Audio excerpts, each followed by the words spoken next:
Hi everybody, welcome to Wednesday, the 3rd of July, our TNT program as we whip around Thailand, sometimes beyond, checking all the main news stories. If you haven't already done so, I invite you to subscribe to the channel. That will help more than anything else. Now, we did get a message. We get hundreds of messages every day from a gentleman called Fred, he calls himself Fred Hogg, and he was saying, generally love the channel, Tim, but this episode you've gone over the top with news about Phuket. Know that you live there, mate. No, I don't. But you could take a little more care to remember your viewership elsewhere for balance. Now, what happened on Monday is, well, apart from the fact that I had just got off a plane, is I spoke for around about 2 minutes about the flooding in Phuket over the weekend. I considered it a major news story. Obviously, Mr. Fred Hogg didn't, and I take a lot of care to make sure I try and cover stories from around the country.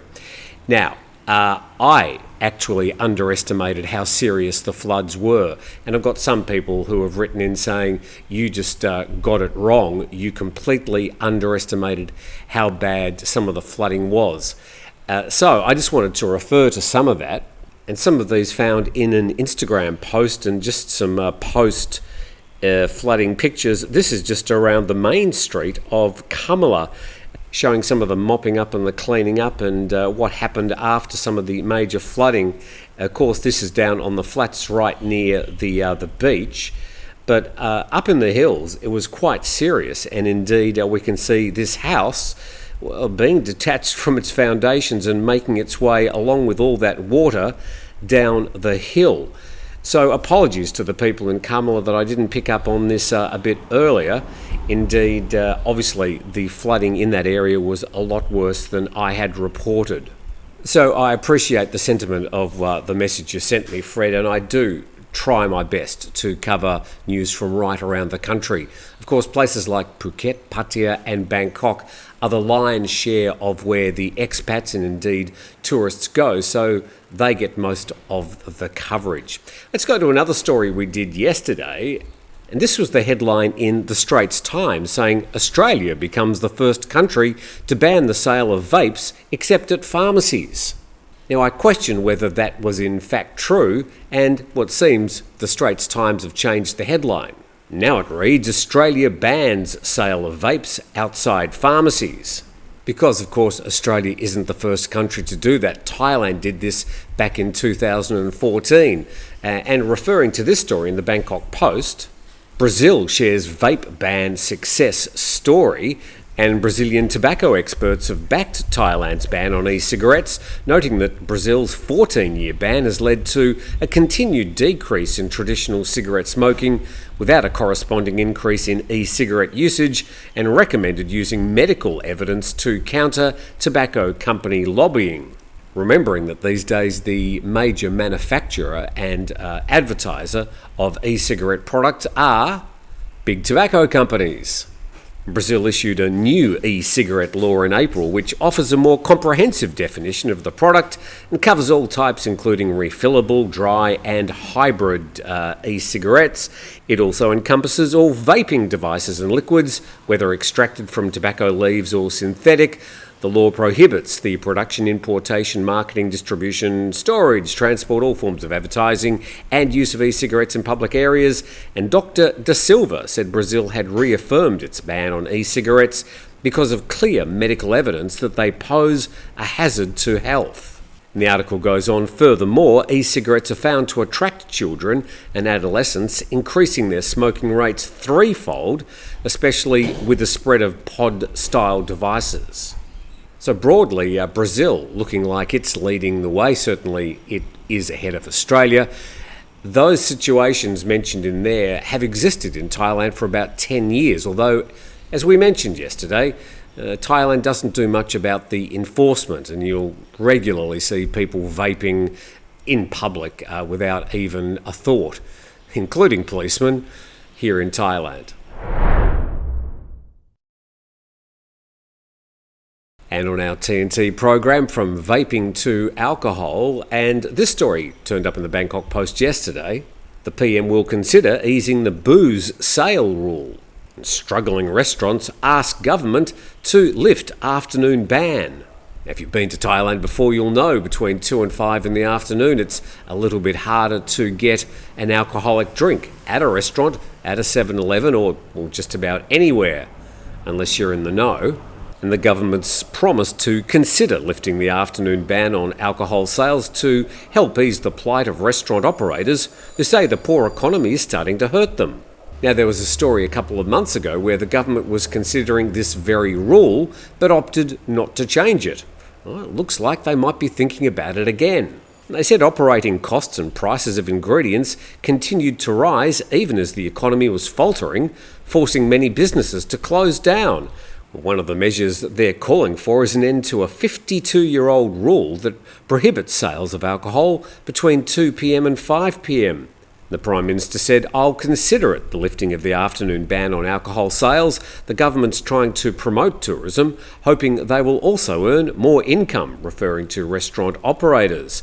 And operating costs, according to this story, have increased by 50%, while prices of ingredients such as milk, eggs and vegetables have risen by 20 to 30%. Well, that's a lot. Perhaps an exaggeration, but certainly I think a lot of operators are feeling the pinch with increased prices. But where did this rule start? The Bangkok Post article says the ban on retail sales of alcohol between 2 and 5 p.m. is not covered in the Alcohol Beverage Control Act. It was announced by a coup regime back in 1972 to deal with officials drinking during work hours and has never been rescinded. I've got a funny feeling over the past 52 years that officials found a way around that rule, and maybe even the locals, expats and tourists do as well. Now, when you arrive in the country from overseas, when you're walking towards immigration, or in some cases running, do you stop at the duty-free stores and just top up on a bit of extra chocolate or perhaps a litre or two of alcohol? Well, this story in CalSotEnglish.com is saying that Thailand is to suspend arrival duty-free shops to boost domestic spending. Let's see what it's about. And at a cabinet meeting yesterday, they decided to promote Thailand as a centre for tourism and spending. And this includes the suspending of the use of tax benefits for bonded warehouses for arrival duty-free shops at the international airports. The idea being that those duty-free stores, before you get to immigration, when you arrive, they're going to go. And they say this has led to a decreased domestic consumption and shopping. And the proposal aims to promote domestic consumption and circulation of goods within the country, enhancing economic efficiency and added value. And currently, there are 3 legal entities authorised to establish arrival duty-free shops in 8 international airports nationwide. King Power would probably be the best known of those. With total sales of 3 billion baht, that's about $81.5 million US dollars, all 3 entities apparently are willing to suspend the use of tax benefits for arrival duty-free shops in line with government policy until the policy is revoked. I just bet there would be a concession, and the concession is probably allowing more duty-free stores in the departure areas at international airports. And the benefits and impacts of suspending arrival duty-free shops for 1 year are expected to increase foreign tourist spending in the country by an average of 570 baht per person. And the new circulating funds would be up to 3.4 million baht per year for general retailers and tourism-related businesses. So I have to say, it's the last thing on my mind when I get off a plane that I need to get an extra bar of Toblerone, some perfume, or a few litres of alcohol. But tell us what your habits are. Do you stop at those duty-free shops when you're getting off the plane? And will it really bother you if they close them down? And heading to CalSot English and their Facebook page, this story. And a district director has ordered a temporary construction suspension notice at a construction site on Soi on Nut 86 after a crane collapsed, killing 2 people and injuring 3. It was a 12-tonne crane, 70 metres long, 20 metres high. It fell on a cement truck and an office building. and the crane was working on a 1,000-tonne On-Nut waste-to-energy plant at the On-Nut Waste Disposal Centre in the Prawet sub-district. Another story from Bangkok and featured in the BangkokPost.com, Bangkok to grow another 1 million trees. The City Hall will plant 1 million more trees after achieving its initial target of 1 million sooner than planned. Apparently they're 2 years ahead of schedule in planting those 1 million trees. Most of the trees planted under the project were small ones, according to the Bangkok Metropolitan Authority. About 350,000 big trees have been added to Bangkok soil, while the rest were shrubs or creepers. Bangkok, not necessarily known for its greenery, have you noticed any extra greenery? And who planted the 1 million trees? Well, apparently the Bangkok residents planted about 804,000 of them. And then the Environment Department put in 75,000, other BMA agencies nearly 10,000, private firms and companies 110,000, and individuals around about 2,000. I suppose one thing that attracted me to that story was I've just returned from Almaty in Kazakhstan, where I was totally surprised with just about every street turned into an avenue with trees lining the streets everywhere around the city, providing a very green cityscape, making it very, very livable. And would be great if Bangkok had that same opportunity. Of course, Bangkok is a very old city. It wasn't really ever designed. It just sort of happened. Obviously, where I was in Almaty, they had a couple of earthquakes 100 or so years ago, and they got the opportunity to start with a fresh piece of paper, and they put in wide streets and avenues with trees. But it does certainly make a difference.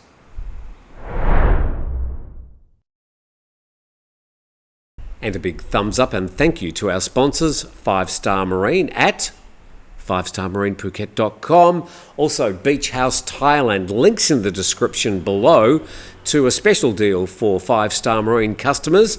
I'd like to go out today. Flat seas, bright blue skies. And for Beach House Thailand, there's a link to the Airbnb listing so you can see all the photos there. As we head to thePattaya monk defrocked after being caught driving van for late night sightseeing at Najomtiem Beach. I didn't know that monks can't drive. Then again, I can't really think of too many monks driving around in cars that I've seen lately. And in Najomtiem Village 1, the residents questioned whether the man was genuinely a monk and if his behaviour was appropriate. He was identified as a 76-year-old and he could not produce his current monk certificate. Did they ask him for his driver's licence? No. And inside the van, authorities found alms food scattered around, some already rotten, a pile of excrement and several casual clothes which he claimed belonged to his disabled son. But authorities concluded that although driving is not a serious offence for a monk, the Supreme Sangha Council has prohibited monks from driving cars. And driving to enjoy the beach at night also damaged the image of Buddhist monks. Moreover, he had no clear affiliation with any temple and lacked a current monk certificate. And according to local media reports, the man's been accused in the past for using animals such as dogs, goats and donkeys to pull carts to solicit alms. And this action resulted in him facing multiple charges of animal cruelty and eventually being disrobed previously.